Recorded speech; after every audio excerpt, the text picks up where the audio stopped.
ஒரு இருசக்கர ஊர்தியின் குறித்த விலை ரூபாய் 1700. அந்த நிறுவனம் 10% தள்ளுபடி அளித்திடின் அந்த வண்டியின் விற்பனை விலை என்னன்னு கேட்டிருக்காங்க. குறித்த விலைனா அந்த பொருளே மார்க் பண்ணியிருப்பாங்க, இதுதான் அந்த பொருளோட ரேட் அப்படின்னா அதுதான் குறித்த விலை. அந்த குறித்த விலையிலேருந்து 10% தள்ளுபடி பண்ணி அந்த பொருளை விற்கிறாங்க. நமக்கு தள்ளுபடியை சதவீதத்தில் தான் கொடுத்துருக்காங்க, 10%.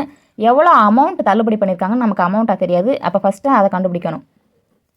1700ல் 10% தள்ளுபடி பண்ணியிருக்காங்க. அப்போ 1700ல் 10%னா எவ்வளோன்னு கண்டுபிடிக்கணும்.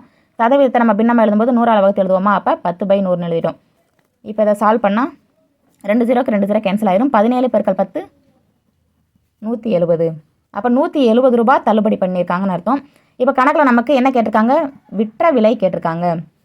அப்போ நமக்கு குறித்த விலையிலேருந்து இந்த 170 ரூபாவை தள்ளுபடி பண்ணி விற்றுருக்காங்க. அப்போ குறித்த விலை எவ்வளோ, 1700, 170. இது ரெண்டையும் மைனஸ் பண்ணால்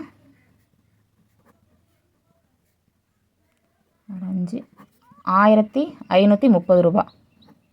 குறித்த விலையிலேருந்து நமக்கு இந்த 170 ரூபாவை தள்ளுபடி பண்ணி, தள்ளுபடினா என்னது, மைனஸ் பண்ணிடணும். அப்போ இந்த 170 ரூபாவை கழிச்சிட்டு தான் விற்றுருப்பாங்க. அதுதான் விற்ற விலை.